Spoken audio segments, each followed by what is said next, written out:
नमस्कार दोस्तों, स्वागत करता हूं आपका हमारे यूट्यूब चैनल स्टडी वर्ल्ड में। आज हम लोग सॉल्व करेंगे क्लास 10th के यूपी बोर्ड मैथ का एक्सरसाइज 3.1। इसी तरह पूरे चैप्टर 3 का एक्सरसाइज हम लोग सॉल्व करेंगे अगली वीडियो में। तो चलिए देखते हैं पहले 3.1 का पहला क्वेश्चन। इसमें क्या कह रहा है, आफ्ताब अपनी पुत्री से कहता है कि 7 वर्ष पूर्व मैं तुमसे 7 गुनी आयु का था, तो अब से 3 वर्ष बाद मैं तुमसे केवल 3 गुनी आयु का रह जाऊँगा। तो इस स्थिति को बीजगणितीय एवं ग्राफीय रूपों में व्यक्त कीजिए।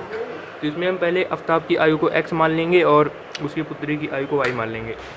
तो माना आफ्ताब की आयु बराबर x और उसकी पुत्री की आयु y। तो इसमें क्या बोल रहा है कि 7 वर्ष पूर्व आफ्ताब अपनी पुत्री की आयु का 7 गुना था। तो 7 वर्ष पूर्व आफ्ताब की आयु क्या हो जाएगी, x माइनस 7। जैसे किसी की आयु अभी 10 है तो 7 वर्ष पूर्व उसकी आयु 3 रहेगी, यानी कि 7 घट जाएगी। तो इसी तरह उसकी x थी तो x माइनस 7 हो जाएगी। फिर 7 वर्ष पूर्व उसकी पुत्री की आयु y माइनस 7, ये पता है। फिर क्या कह रहा है कि अब से 3 वर्ष बाद, यानी कि 3 वर्ष बाद आफ्ताब की आयु x प्लस 3 और 3 वर्ष बाद उसकी पुत्री की आयु y प्लस 3, यहाँ प्लस होना चाहिए था, तो y प्लस 3 हो गया। फिर प्रश्नानुसार, अब देखिए प्रश्न में क्या कह रहा है कि 7 वर्ष पूर्व आफ्ताब तो x माइनस 7, आफ्ताब की आयु 7 वर्ष पूर्व थी।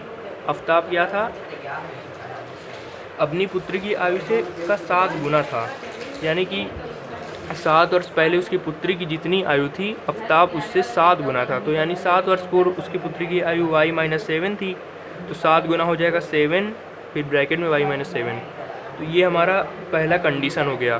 तो अब इसे हम थोड़ा इस समीकरण के मूल रूप में लाएंगे, यानी कि समीकरण का मूल रूप होता है दो चर वाले रैखिक समीकरण का ax plus by plus c बराबर 0। तो इस रूप में हमें इसे लाना है। तो x माइनस 7 बराबर 7, y माइनस x, हमें एक समीकरण प्राप्त हुआ।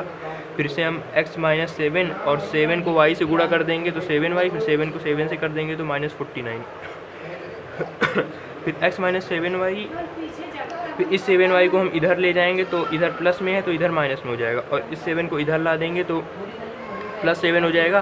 फिर माइनस 49 प्लस 7, तो माइनस और प्लस माइनस हो जाता है, तो 49 में से 7 जब घटाएंगे तो 42 आएगा, लेकिन जो बड़ा रहता है उसका चिन्ह लगता है, तो माइनस 42। फिर x माइनस 7y प्लस 42, ये माइनस 42 को फिर इधर ला देंगे तो प्लस 42 हो जाएगा बराबर 0।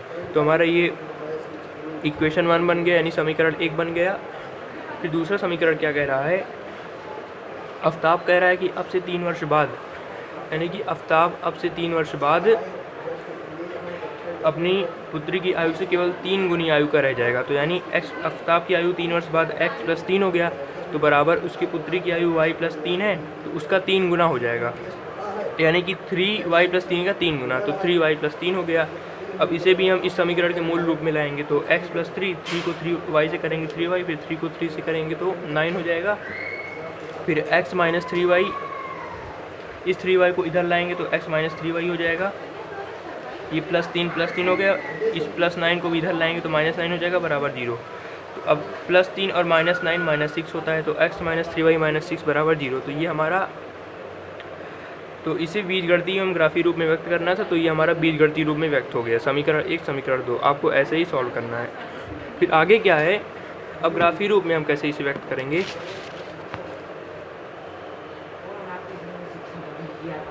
देखिए, तो ग्राफीय रूप में व्यक्त करने के लिए पहले हम समीकरण 1 में, यानी कि ये जो हमारा समीकरण 1 था कि x माइनस 7y प्लस 42 बराबर 0, इसमें यदि हम x बराबर 0 रख दें तो क्या होता है। तो x माइनस 7y प्लस 42 बराबर 0, ये समीकरण 1 है। इसमें x का मान यदि हम 0 रख देंगे तो 0 माइनस 7y प्लस 42 बराबर 0, फिर 0 में से 7 माइनस 7y जाएगा तो माइनस 7y बचेगा।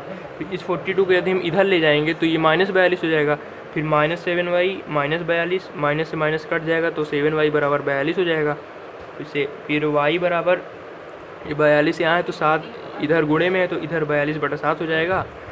तो 42/7, यदि हमने इसमें x का मान 0 रखा तो y का मान 42/7 और 7 छंग 42, y का मान 6 आ गया। ये हमारा समीकरण का एक हल हो गया, यानी कि 0 और 6।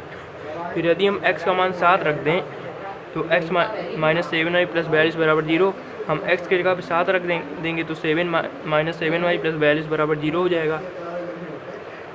फिर इस 7y को हम इधर ले जाएंगे तो प्लस 7y हो जाएगा। 42 और 7 49, फिर y बराबर 7y, फिर y बराबर जो 7 है ये जो नीचे आ जाएगा तो 49/7 हो जाएगा। तो y बराबर, इसलिए हमने यहाँ पे 49/7 किया। फिर y बराबर 7, क्योंकि 7 से 7 कटेगा तो 7 ही आएगा, 7 से 49 कटेगा तो 7 आएगा। तो समीकरण का दूसरा हल हो गया 7 और 7, यदि हमने x 7 रखा तो y भी 7 आया। इसी तरह समीकरण 2 में जब हम x बराबर 6 रखेंगे तो y 0 आएगा, फिर x जब 0 रख देंगे तो y -2 आएगा। तो दोनों समीकरण के 2 हल हमें मिल गए। अब यहाँ पे इसे एक बॉक्स के रूप में पहले बना लेना है कि ये समीकरण 1 का हो गया x - 7y + 42 = 0, और ये समीकरण 2 का हो गया x - 3y - 6 = 0। तो ये देखिए समीकरण के 2 हल। यदि समीकरण 1 में हमने x 0 रखा तो y 6 आया, फिर x 7 रखा तो y भी 7 आया। इसी तरह समीकरण 2 में। अब इसका ग्राफी निरूपण ऐसे करना है। पहले तो ग्राफ खींच लेना है, इधर +x होता है, इधर -x, ऊपर +y, नीचे -y। तो इधर 1 2 3 4 इधर सारे धनात्मक होंगे, इधर ऋणात्मक, ऊपर धनात्मक, नीचे ऋणात्मक। पहले समीकरण का 2 हल क्या है, 0 और 6। तो हम इसमें देखेंगे कि ये यानी कि ये x का 0 है, ये y का 6 है। तो इसमें x का 0 कहाँ है, तो x का 0 बीच में होता है, क्योंकि बीच में दोनों निर्देशांक 0 ही होते हैं। तो x का 0 यहाँ पर 0 हो गया, और y 6, y का 6 ये यहाँ पर हो गया। तो 0 और 6 इस ग्राफ में ये वाला बिंदु है, 0 और 6, यहाँ पे हमने इसका निर्देशांक दर्शाया। फिर दूसरा इसी तरह 7 और 7, तो x 7 यहाँ पर हो गया और y 7 यहाँ पर। तो ये दोनों ये ऐसे जहाँ पर मिलेंगे इस बिंदु पर मिल रहे हैं, सॉरी यहाँ पर मिल रहे हैं, क्योंकि ये लाइन यहाँ पर सीधी गई। तो ये 7 और 7 इसका निर्देशांक हो गया, ये समीकरण 1 का हो गया। हम इन दोनों को बिंदु को मिलाकर एक रेखा खींच देंगे। इसी तरह समीकरण 2 में करना है, 0 - 2 यहाँ पर और 6 0 यहाँ पर मिलेगा, तो इसका भी एक रेखा खींच देंगे। तो ये हमारा ग्राफीय निरूपण हो गया। तो पहला क्वेश्चन हो गया, ऐसे ही करना है। फिर दूसरा क्वेश्चन क्या कह रहा है कि क्रिकेट टीम के कोच ने 3900 रुपये में 3 बल्ले तथा 6 गेंदें खरीदी। बाद में उसने एक और बल्ला उसी प्रकार की 3 गेंदें 1300 रुपये में खरीदी। तो इस स्थिति को भी बीजगणितीय एवं ज्यामितीय रूपों में व्यक्त करना है। तो पहले हम इसमें एक बल्ले का मूल x मान लेंगे और एक गेंद का मूल y मान लेंगे। तो जब एक गेंद का मूल x है तो एक बल्ले का मूल्य जब x है तो 3 बल्ले का मूल्य 3x हो जाएगा, और जब एक गेंद का मूल y है तो 6 गेंद का मूल 6y हो जाएगा। तो 3x + 6y 3 बल्ले का मूल्य और 6 गेंद का मूल इसमें दिया है कि 3900 रुपये में ख़रीदा। तो 3x + 6y = 3900, ये समीकरण 1 बन गया। और समीकरण 2 में क्या कह रहा है कि उसी प्रकार का एक बल्ला और 3 गेंद, तो एक बल्ले का मूल x ही हमने माना था तो x ही हो जाएगा, और 3 गेंदें, जब एक गेंद का मूल y था तो 3 गेंद का मूल 3y हो जाएगा। फिर उसने एक बल्ला और 3 गेंदें 1300 रुपये में ख़रीदी थी, तो x + 3y = 1300, ये समीकरण 2 बन गया। तो ये बीजगणितीय रूप में व्यक्त हो गया। अब इसका देखते हैं, चलिए ग्राफीय रूप। तो ग्राफीय रूप के लिए पहले समीकरण 1 में हम x का मान 100 रखेंगे, तो देखते हैं। तो y 600 आ जाएगा। इसे सॉल्व करने पे जब हम x 100 रखेंगे तो y 600 आ जाएगा। इसी तरह x 300 रखेंगे तो y 50 आ जाएगा। तो समीकरण 1 में कि हमें 2 हल प्राप्त हो गए। फिर समीकरण 2 में भी जब x 100 रखेंगे तो y 400 आ जाएगा, और जब x 400 रखेंगे तो y 300 आएगा। तो हमें समीकरण 1 और 2 के 2 हल मिल गए। फिर इसे भी इस तरह पहले हमें बॉक्स में बना लेना है कि x 100 है तो y 600, समीकरण 1 का है। फिर x 300 है तो y 50 है। इसी तरह समीकरण 2 में 100 400 400 300। तो अब इसका भी हमें ग्राफीय निरूपण करना है। तो इसमें बड़ी बड़ी संख्याएं हैं, और हमें देख रहे हैं कि ये सारी 100 के गुणज में है, यानी कि 100 से सभी कट जा रहे हैं। और 50 है तो ये 0 और 100 के बीच में आ जाएगा, इसलिए इसमें 50 को भी दर्शाया जा सकता है। तो हम इसमें 100 का मात्रक लेंगे, यानी कि 100 200 300 400 500, इसी तरह ऊपर 100 200, इधर -100 200, इधर भी माइनस। तो पहले है कि x 100 है, समीकरण 1 का है, x 100 है, y 600 है। तो इसमें x 100 देखते हैं कहाँ है। तो x 100 ये यहाँ पर है, और y का 600 ये यहाँ पर है। तो ये एक हमारा निर्देशांक हो गया 100 और 600।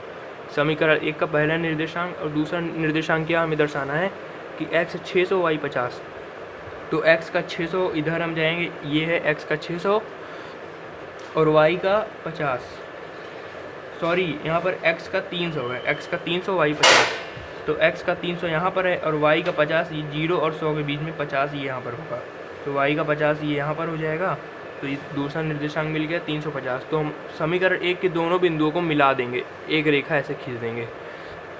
फिर दूसरे में क्या करना है कि दूसरे का भी ये 100 400 और 400 300 को दर्शा देना है। तो 100 और 400 यहाँ पर आएगा, क्योंकि इधर से x का 100 ये है और y का 400 प्लस y का 400 यहाँ पर है, तो 100 400 भी ये बिंदु हो गया, और 400 300, x का 400 यहाँ और y का 300 यहाँ, तो 400 300 ये दूसरा बिंदु हो गया। फिर हम इन दोनों रेखाओं को मिला देंगे, तो ये हमारा हो गया ग्राफीय निरूपण। फिर चलिए तीसरा क्वेश्चन देखते हैं। तो इसमें कह रहा है कि 2 किलोग्राम सेब और 1 किलोग्राम अंगूर का मूल्य किसी दिन 160 रुपये था और 1 महीने बाद 4 किलोग्राम सेब और 2 किलोग्राम अंगूर का मूल्य 300 हो गया। तो इस स्थिति को भी बीजगणितीय एवं ग्राफीय ज्यामितीय रूपों में व्यक्त करना है। पहले हम इसमें 1 किलोग्राम सेब का मूल्य x और 1 किलोग्राम अंगूर का मूल्य y मान लेते हैं। हाँ, तो यहाँ पर इसे ऐसे सॉल्व करेंगे, माना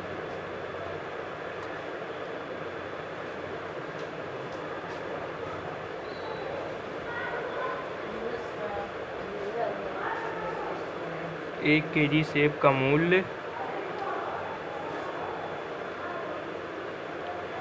ये x रुपए में है तथा 1 केजी अंगूर का मूल्य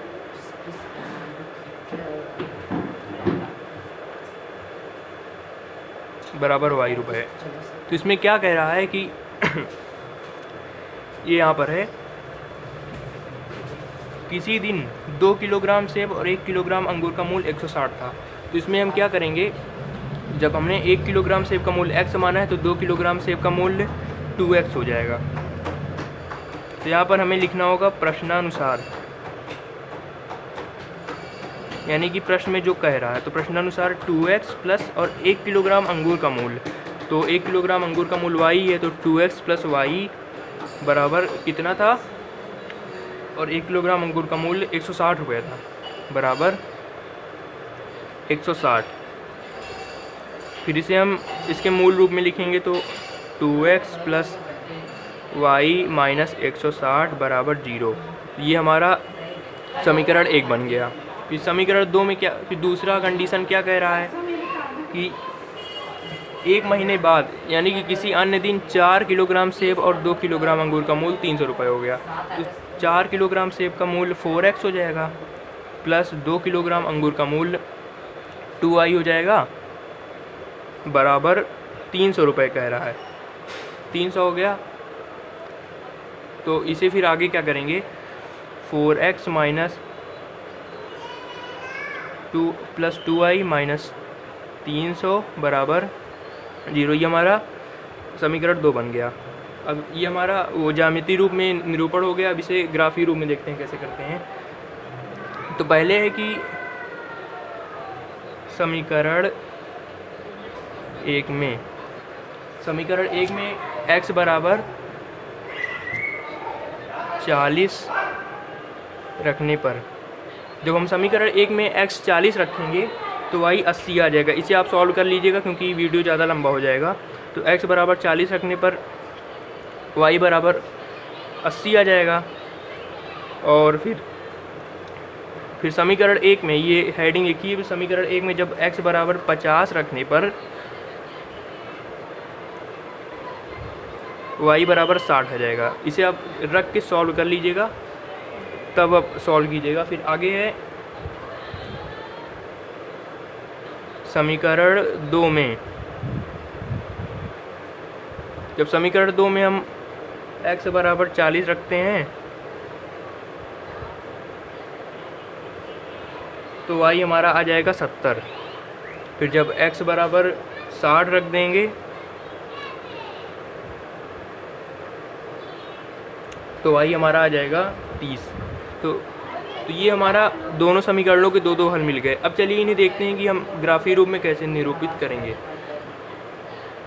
तो पहले तो आप पिछले क्वेश्चन की तरह इसमें भी बॉक्स बना लेंगे। समीकरण 1 और 2 का और दोनों के क्या रखने पर क्या मान आए हैं। फिर इसमें क्या करेंगे, तो इसमें हम देख रहे हैं कि सभी जितने हमने जो मान रखे थे जो हैं सभी 10-10 के गुणज में, यानी सब 10-10 से कट जा रहे थे। तो हम इसमें 10-10 का मात्रक खींच लेंगे।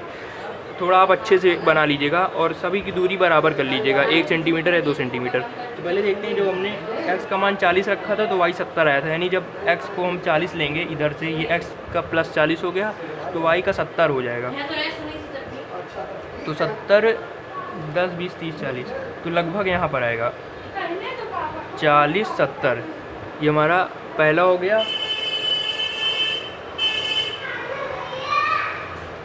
फिर जब x 50 रखा था तो y 60 आया था, तो 50 60 ये दूसरा हो गया। फिर इसका हम रेखा खींच देंगे। फिर समीकरण 2 में क्या हुआ था, जो हमने x 50 रखा था तो y 60 आया था, यानी कि x 50 हो गया तो y 60 आ गया था।